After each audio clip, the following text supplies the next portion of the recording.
Engkau sudah mengasihi kami. Waktu hidup kami tergoncang, penuh dengan tekanan dan masalah, Engkau sudah mengasihi kami. Apalagi sekarang Tuhan, pada waktu kami mengenal Engkau, kami datang mencari wajah-Mu, kami memuji nama-Mu. Kami tahu Tuhan, kasih-Mu tidak pernah berubah atas hidup kami. Kami bersyukur kalau hari ini kami masih boleh dalam keadaan sehat datang untuk menyembah dan memuji Engkau. Aku percaya Tuhan, kami percaya Tuhan, hadirat-Mu ada di tempat ini. Kau ada di tempat ini, Kau mengasihi satu persatu jemaat-Mu di tempat ini Tuhan. Ini kami anak-anak-Mu Tuhan, berbicaralah kepada setiap kami, sebab kami butuh akan Engkau. Biarlah semua kemuliaan, semua hormat dan pujian hanya di dalam nama Yesus. Kami siap menerima firman-Mu, berbicaralah Bapa. Haleluya, amin. Silakan duduk Bapak Ibu, silakan duduk. Shalom. Ya, walaupun tadi kata WL-nya di luar menu, hari ini luar biasa ya. Hari ini begitu banyak yang hadir. Semuanya semangat? Betul? Nanti coba bilang kiri kanan ya. Kamu kalau tidur saya cubit ya, gitu ya. Katanya semangat. Kalau semangat nggak boleh ngantuk. Amin. Ya, hari ini hari yang luar biasa sama saya. Ya. Hari yang luar biasa. Lihat semangat Bapak Ibu yang begitu banyak di tempat ini. Ini luar biasa dan juga hari yang sangat istimewa buat saya. Karena ada orang istimewa juga nih yang menemani saya hari ini. Ya, ini hari saya datang dengan orang yang paling punya pengaruh dalam hidup saya. Ya, orang yang paling punya dampak yang membentuk kehidupan saya sampai sekarang. Saya mau jemaat kita sambut papa saya.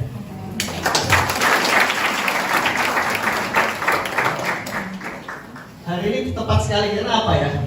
Kita di dalam perjalanan ini ya, di dalam perjalanan hidup kita, seringkali kita menemukan pilihan-pilihan yang membingungkan, ya. Pilihan membingungkan sehingga itu membentuk besok kita mau seperti apa. Ya.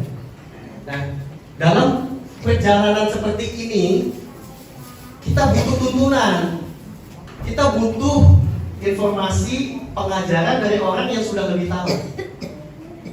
Yang paling pasti kita harus belajar dan dengan tuntunan dari orang tua kita. Makanya saya bilang, saya lagi persiapkan firman hari ini. Papa saya ada di sini. Saya mau berterima kasih karena di dalam perjalanan hidup saya yakin orang tua saya selalu mendoakan saya, menuntun, mengarahkan saya. Seringkali mungkin di dalam hidup saya waktu masa-masa dulu ya, mungkin orang tua saya nunggu. Saya seringkali nggak pulang. Mungkin pulangnya jam 2 pagi, jam 4 pagi. Anaknya kemana? Ya, tapi saya percaya orang tua berdoa, orang tua berusaha menuntun. Ya, mungkin next. Amsal 16 ayat 25 mengatakan begini, pada waktu saya menjalani hidup saya dulu dengan teman-teman, dengan ya banyak sekali kelompok-kelompok. Amsal 16:25 katakan ada jalan yang disangka lurus, tetapi ujungnya menuju maut. Seringkali kita menjalani hidup ini belum punya pengertian, kita pikir itu baik, kita pikir teman-teman kita baik, kita pikir apa yang kita kerjakan ini aman-aman aja. Kita nggak ngerti bahwa itu ujungnya bisa menuju maut. Ya, salah pergaulan, salah teman-teman itu menuju maut. Ya, next. Banyak yang salah jalan, tapi tenang-tenang aja. Kenapa? Yang salah jalan banyak. Tapi yang benar, orang yang pada waktu dulu ya, pada waktu saya lagi boleh dibilang cukup populer di sekolah. Saya tim inti main volley, tim inti badminton, aktif, temennya banyak. Ada teman-teman yang mungkin sibuknya belajar, tekun dia belajar, nggak ikut-ikutan waktu kita pergi ke sana kemari. Buat kita ini orang nggak asik, ini orang nggak gaul, kuno. Tapi dia jalan terus. Dan pada waktu saya baru mulai kerja susah payah, teman saya ini sudah sukses. Kenapa? Karena dia berani berbeda di saat yang lain berpikir bahwa ini baik-baik saja. Seringkali kita pikir hal yang kita jalankan itu benar, baik. Karena banyak yang jalannya sama, ya. Tapi orang yang berani pegang kebenaran, yang berani hidup beda, Yesus katakan bahwa kita itu harus hidup kudus. Kita harus hidup di dalam kebenaran. Makanya nggak asik temenan sama orang Kristen waktu sekolah, iya kan? Dia minta nyontek nggak dikasih, iya kan? Diajak bolos nggak mau, nggak asik punya teman Kristen. Tapi teman Kristen yang waktu itu sungguh-sungguh, yang benar-benar dia bilang saya nggak mau campur dengan yang hidupnya tidak fokus. Saya mau fokus supaya saya sukses. Terbukti mereka sukses lebih dulu. Ya, jadi, nah seringkali memang dalam hidup ini kita bingung karena apa? Banyak sekali arahan-arahan. Ada yang bilang ke sono jalannya, ada yang bilang ke situ, ada yang bilang untuk hidup baik, untuk hidup bahagia kamu harus lakukan ini. Tapi yang lain bilang untuk bahagia nggak boleh begitu, harus begini. Terlalu banyak pilihan, terlalu banyak bisikan-bisikan, ajaran-ajaran.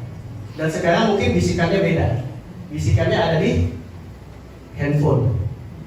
Apa yang kamu semua lihat dari pagi sampai malam, sampai tidur, besok pagi-pagi yang paling awal dibuka handphone. Dan siapa yang kamu tonton? Siapa yang Bapak Ibu tonton? Apakah dia kasih kebenaran-kebenaran? Dia kasih pengajaran yang baik? Atau tidak? Itu akan mempengaruhi kemana kita hidup nanti melangkah. Ya, betul ya Bu? Mantap. Ya, jadi terlalu banyak bisikan, terlalu banyak kita lihat, wih, ini madam ini keren banget loh. Ada ya madam yang lagi viral, nggak siapa yang tahu? Nggak tahu ya? Bagus Bu. Kalau nggak tahu bagus. Berarti nggak pernah nonton. Banyak yang lagi viral, wah ini keren loh, dia begini, dia begitu. Tapi apakah dia membawa kebenaran buat hidup kita atau tidak? Hati-hati, karena apa yang kita dengar akan membuat kita merasa, oh itu yang baik ya, saya mau jalan seperti ini. Ya, next. Padahal waktu kita bilang, oh itu yang benar ya, saya mau jalan seperti itu adalah satu kita yakinkan iman kita mengatakan itu yang benar tuh. Makanya kita akan berjalan. Firman Tuhan katakan jadilah padamu menurut imanmu. Apa yang kamu percayai itu yang akan terjadi. Makanya Tuhan bilang kamu tidak boleh hidup dalam ketakutan. Karena apa yang kamu takutkan itulah yang akan terjadi. Padahal kalau kita mau survei ya, ada surveinya. Ketakutan itu, apa yang kita takut nih, wah besok bakal begini nih, nanti bakal begini nih. Menurut survei, 92% yang kita takutkan tidak terjadi. Dan sisanya ada 8% ketakutan yang kita alamin, 8% yang terjadi itu pasti bisa kita lewati. Jadi nggak usah takut Bapak Ibu. Kan Tuhan bilang masalah yang diberikan oleh Tuhan itu tidak melebihi kekuatan kita. Jadi takut boleh, jangan lama-lama. Karena hidup dalam ketakutan itu banyakkan ruginya. Ya, next. Nah, maka itu bangunlah iman dari sesuatu yang benar. Karena dari iman itulah kita akan terjadi dalam hidup kita. Iman yang benar itu dari mana? Pendengaran. Dan pendengaran akan firman Kristus. Roma 10 ayat 17. Jadi iman timbul dari pendengaran dan pendengaran oleh firman Kristus. Jadi pertama-tama Bapak Ibu yang sudah saya alami sendiri. Saya ini hidupnya dulu papa saya paling tahu lah. Ya, gimana waktu sekolah, waktu kuliah itu mungkin ya jarang kelihatan di rumah gitu ya. Pendekar keliling-keliling gitu ya. Saya kuliah itu universitas terbuka. Dosennya di dalam, saya di luar. Gitu kan? Jadi mungkin gak jelas. Mungkin orang tua masih berpikir, ini anak nanti bakal gimana ya? Ini anak akan jadi apa? Ya. Tapi Iman timbul dari pendengaran dan pendengaran akan firman Kristus. Jadi untungnya saya masih suka datang ke gereja. Jadi saya masih ada dengar firman, gitu ya. Dan firman itu ada 1-2 kali yang sangat melekat di hati, ya, sangat melekat. Jebret, firman keren banget. Dan itu tertanam sehingga menjadi satu hal yang saya percaya bahwa Tuhan akan menjadikan engkau kepala dan bukan ekor. Saya waktu itu gagal, saya waktu itu bangkrut, saya waktu itu banyak masalah. Tapi saya bilang, firman Tuhan katakan, kalau saya percaya kepada Tuhan, Tuhan akan jadikan saya kepala dan bukan ekor. Kenyataannya, babak belur. Next. Karena begini, next lagi. Di dalam Yohanes 10 ayat 27 dikatakan, kalau domba pasti kenal sama suara gembalanya dan gembala kenal dombanya. Seperti saya, papa saya telepon nggak perlu gini kan, selamat pagi, kenalkan saya papamu, gitu kan? Nggak usah gitu. Halo, suaranya aja saya langsung tahu, oh ini papa yang telepon, ya kan? Pasti saya kenal. Gitu. Demikian juga sebaliknya, waktu saya telepon papa, aku nggak bilang, Pak, selamat pagi, ini anakmu menelpon, ingin menanyakan apakah sudah ada sarapan pagi ini, kan nggak mungkin begitu kan? Kalau kita sudah kenal, kita akan ngomong, sudah ada makanan belum pagi ini? Ini kebetulan lagi berbubur, mau nggak? Gitu kan? Kita saling kenal, suaranya kita kenal, kita tahu, gitu ya. Next. Nah, setelah kita tahu suara Tuhan, tentunya kan tadi dibilang suara Tuhan akan membangun iman kita. Nah, mulai kita harus hidup seperti tadi, arah jalan kita. Jalanilah seperti yang firman Tuhan katakan. Berjalan dengan iman, bukan dengan penglihatan. Next.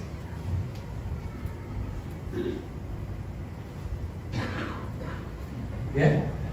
Kadang-kadang waktu Tuhan katakan, waktu itu Tuhan sempat ada nubuatkan gitu ya, bahwa kamu akan melayani Tuhan dan kamu akan menjadi seorang pengusaha. Sempat ada seorang hamba Tuhan mendoakan saya seperti itu. Kamu akan menjadi pengusaha dan juga akan melayani Tuhan. Saya tidak kepikir. Nah, waktu itu saya masih karyawan kerja biasa, tidak ada kepikiran pelayanan, tidak ada kepikiran mau usaha, tidak ada. Tapi saya terima, saya simpan itu. Saya bilang, oke Tuhan, kalau itu Tuhan mau, tunjukkan aja, saya akan jalan. Next. Nah, di dalam perjalanan itu seringkali nggak kelihatan apa yang ditunjukkan Tuhan itu kayaknya mustahil terjadi, nggak mungkin gitu loh. Makin saya pikir saya mau jadi pengusaha, boleh ditanya berapa kali saya kena tipu orang, berapa kali uang habis sia-sia. Saya pikir boro-boro jadi pengusaha, orang kerjaan begini aja gagal terus. Tapi berjalan dalam iman, saya tetap suatu saat pasti jadi. Pasti jadi. Kenapa? Ada Tuhan. Ya? Maka itu waktu itu terjadi bangkrut. Bukan cuma bangkrut. Waktu bangkrut itu saya cari kerja, kok nggak dapat. Biasanya saya cari kerja cepat. Paling seminggu 2 minggu saya dapat panggilan kerja. Ini waktu saya bangkrut, duit dibawa kabur orang, hilang. Kok kerjaan susah banget dapatnya. Dan itu terjadi kapan? Pada waktu pasangan hidup saya sedang mengalami sakit. Saya butuh uang, tapi kerjaan gak ada. Saya dalam kondisi kesesakan. Saya pikir Tuhan mau jadikan saya kepala dan bukan ekor, tapi saya malah setengah mati ini. Kerjaan gak punya, mesti berobat. Pertolongan dari mana? Ya kan? Nah, disitulah iman kita dilatih. Ya. 4 langkah sederhana untuk melatih iman. Iman dilatih ketika kita dalam tekanan dan pergumulan. Justru di saat seperti itulah Tuhan bilang, Ya aku izinkan ini terjadi. Aku izinkan hidupmu sepertinya ditekan habis-habisan, kering, gak punya sumber apa-apa. Supaya apa? Supaya kamu melatih, mempercayai Tuhan di dalam segala situasimu. Gak punya uang, Bapak Ibu, mesti berobat, mesti cari kerjaan setengah mati, susah. Saya percaya Bapak Ibu di sini pun lagi juga ada yang punya tekanan ini.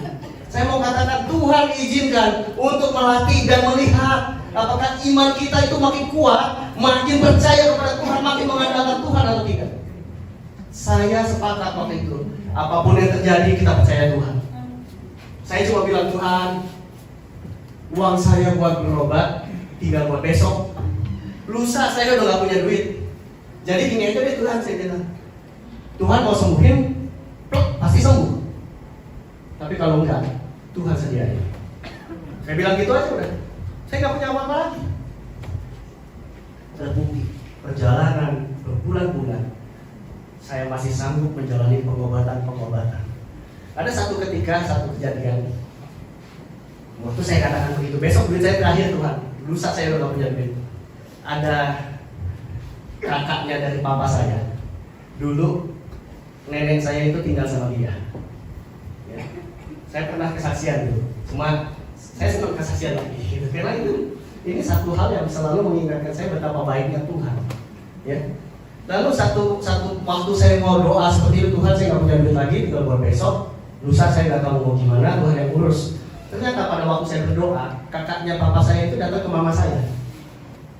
Dan dia datang apa? Dia bawa satu amplop.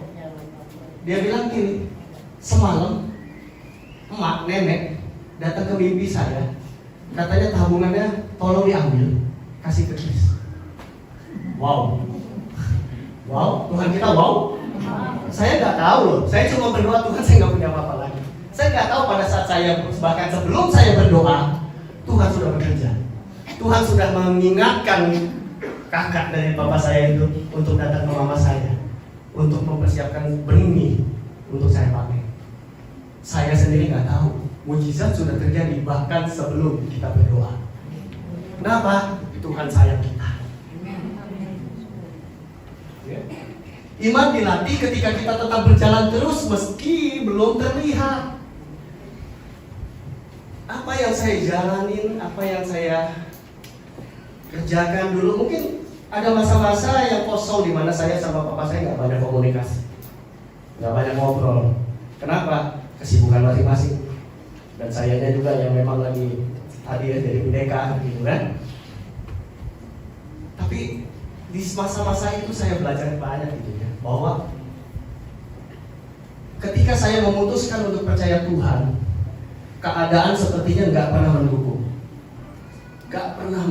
Sepertinya makin menjauh. Orang-orang malah mengejek kita nih, ngejek. Ada pendeta gitu kan. Ini, tapi ya saya tetap jalan, dipercayakan pelayanan kecil saya jalanin. Walaupun waktu itu pasangan saya sedang di rumah sakit, sedang cukup kritis, darahnya itu harus ditambah zat albumin apa segala macam. Tapi saya waktu itu sudah terlanjur mengumumkan di gereja akan ada doa semalaman.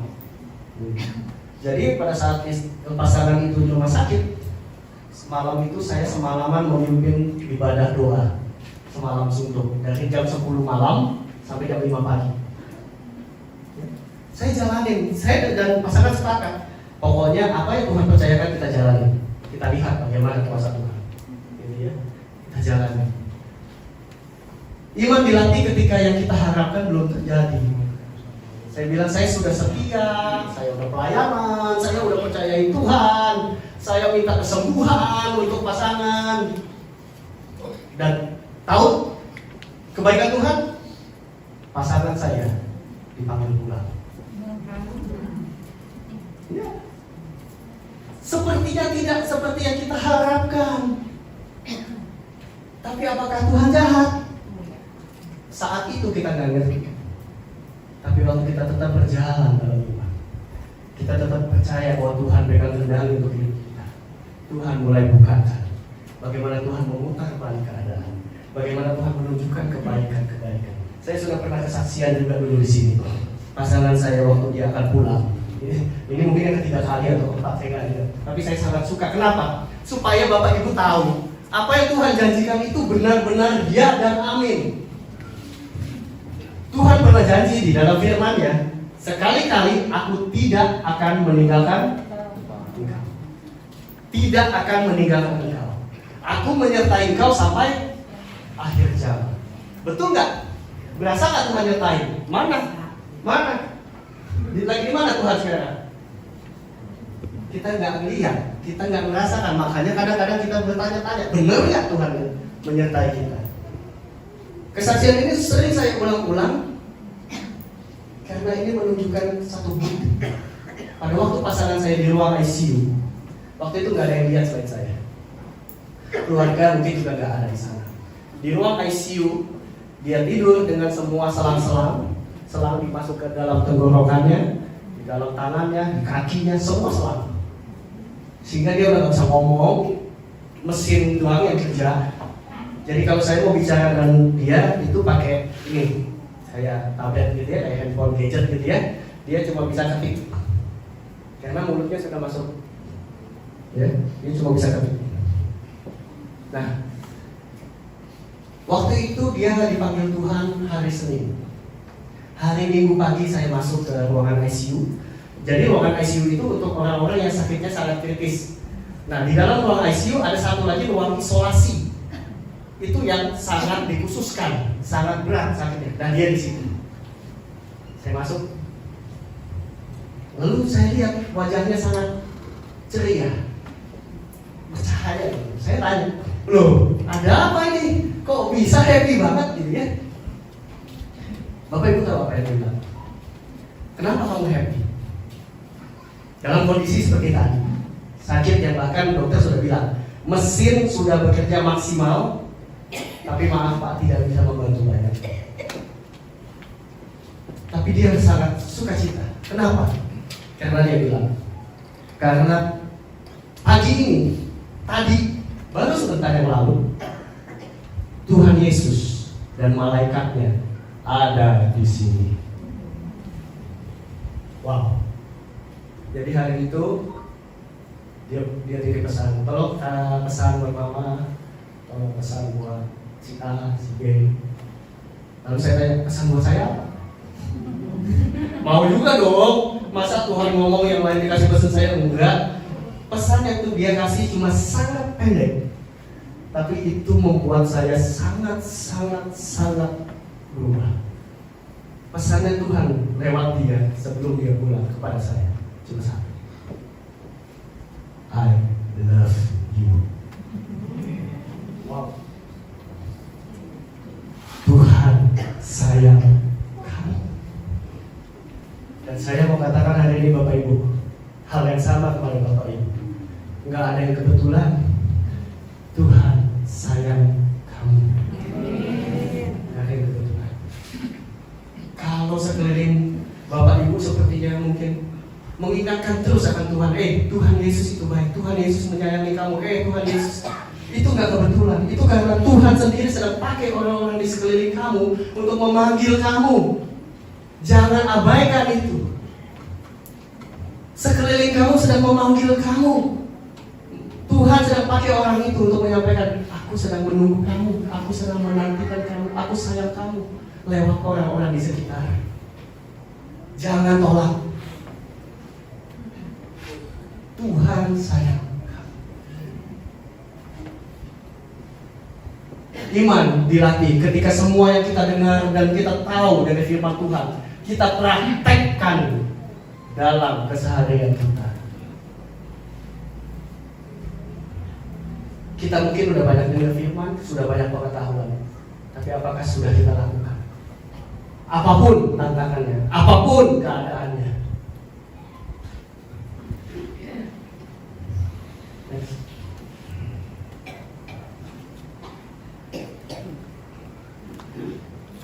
Pasti rata-rata orang sekarang sudah tahu ya main game ya. Bagaimana dengan satu genggaman ini kita bisa atur dunianya di dalam sini. Dan sama tangan Tuhan mengatur seluruh isi dunia. Karena itu jangan takut. Kalau tangan yang mengatur dunia ini berkata, aku sayang kamu, kenapa mesti takut?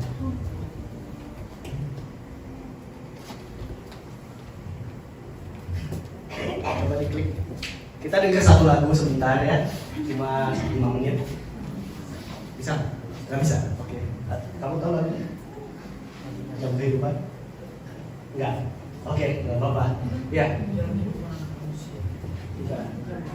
Jam kehidupan.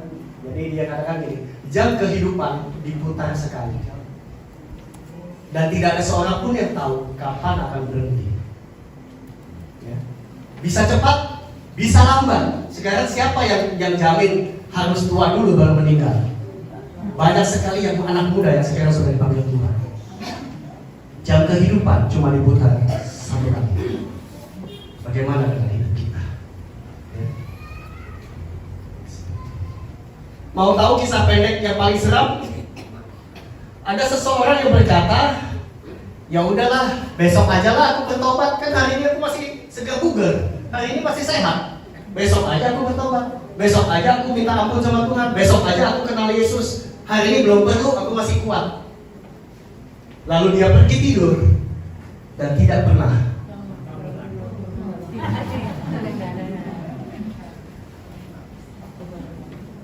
kebablasan. Nanti.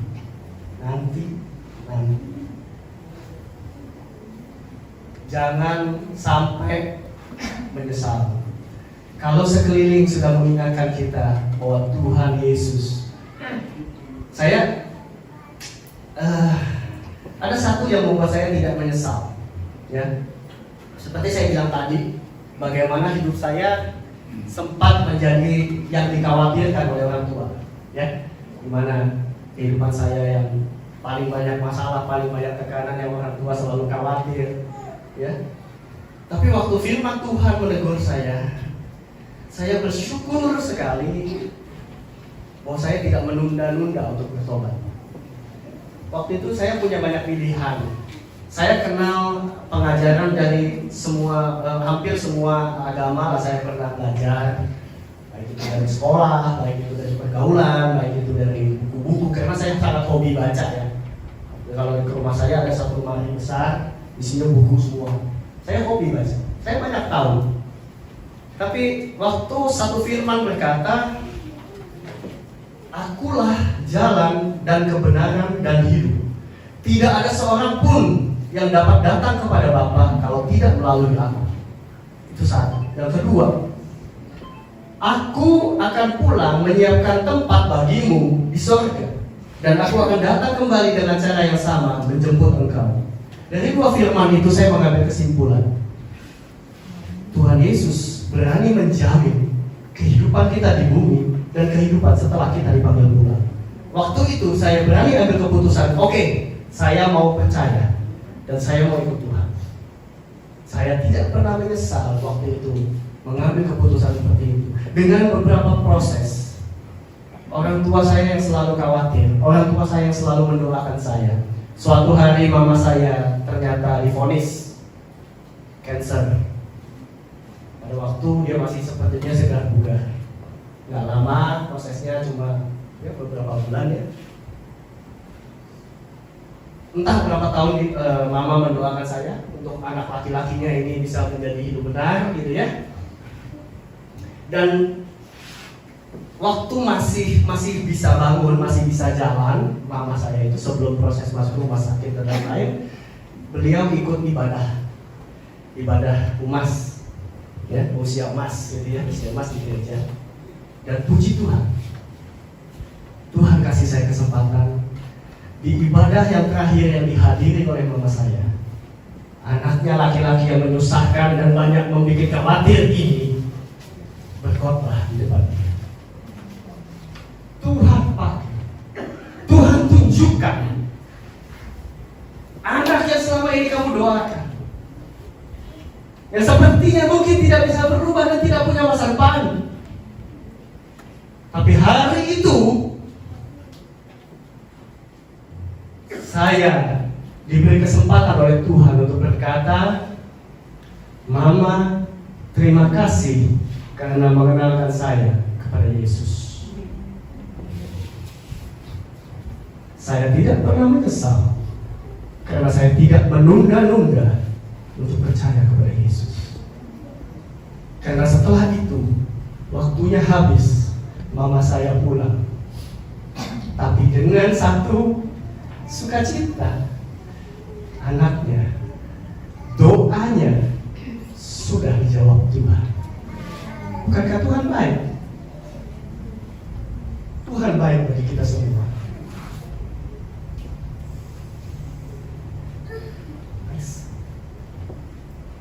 Karena itu Bapak Ibu, jangan mencari suara Tuhan nanti.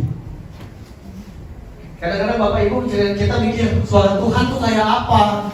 Mungkin ada nabi-nabi atau pendeta yang bilang, saya dengar Tuhan berbicara, saya melihat gitu.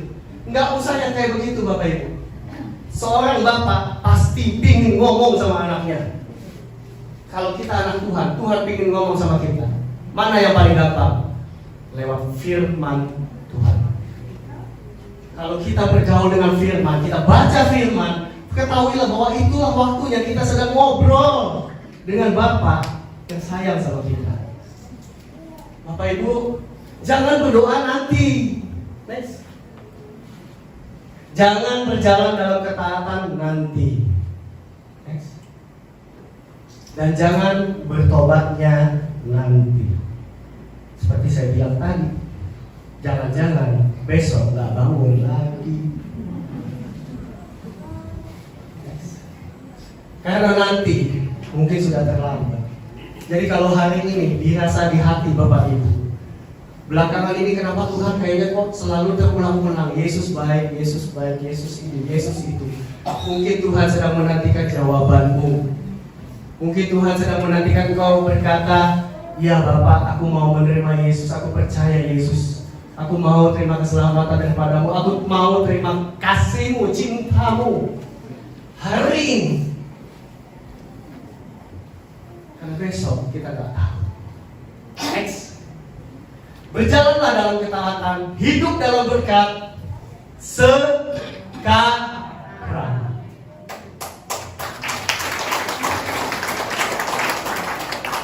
Hidup saya saat ini boleh dibilang jauh lebih baik daripada waktu-waktu yang lalu.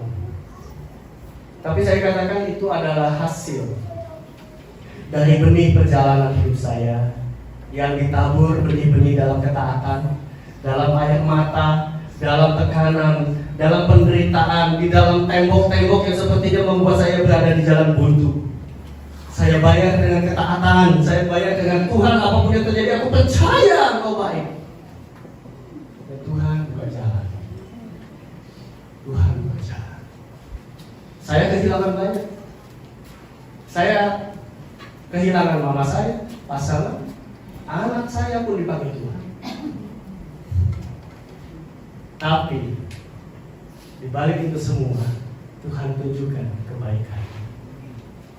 Tuhan nyatakan bahwa apapun yang terjadi, kalau aku ini anak Tuhan, semua yang terjadi adalah demi kebaikan. Semua yang terjadi adalah satu proses untuk kemuliaan. Jadi selamat menjalani kehidupan bersama Tuhan. Menjalani kehidupan bersama Tuhan tadi yang pertama adalah mendengar suara Tuhan. Bagaimana? Baca Alkitab, baca firman Tuhan. Dari sana kita akan banyak ngobrol dengan Tuhan. Setelah mendengar suara Tuhan, melihat dengan iman, berjalan dalam ketaatan. Taat dan lakukan sekarang. Jangan tunda lagi. Bapak Ibu, mungkin sekarang belum kelihatan. Mungkin sepertinya kita akan terbentur, kita kesandung, kita nabrak tembok, apapun yang sepertinya sedang kita lihat, melihatlah dengan iman bahwa Tuhan setia pada janjinya. Saya yang sekarang mampu olahraga nih, teman badminton saya nih. Ya. Saya bisa main dari jam 5 sore sampai jam 11 malam main badminton tanpa berhenti. Coba tanya bapak saya lagi kecil saya seperti apa. Saya nggak boleh capek sedikit, asma saya kumat.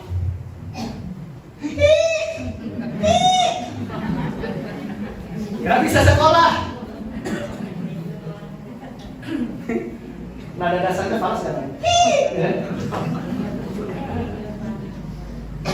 Tapi waktu sudah melewati itu semua. Bukan cuma saya diberikan kesehatan, papa saya bahkan diberikan kemampuan mengobati anak-anak yang asma. Luar biasa Tuhan kita, luar biasa baik Tuhan kita. Hari ini saya cuma mau ingatkan lagi, menjalani kehidupan bersama Tuhan. Dengar suaranya, berjalan dalam iman, lakukan sekarang dengan ketaatan, dan Tuhan pasti menjanjikan masa depan yang penuh harapan, masa depan yang penuh kelimpahan, kesembuhan, sukacita, dan damai sejahtera bagi kita semua. Percayalah, Tuhan tidak pernah bohong. Amin, amin, amin, amin.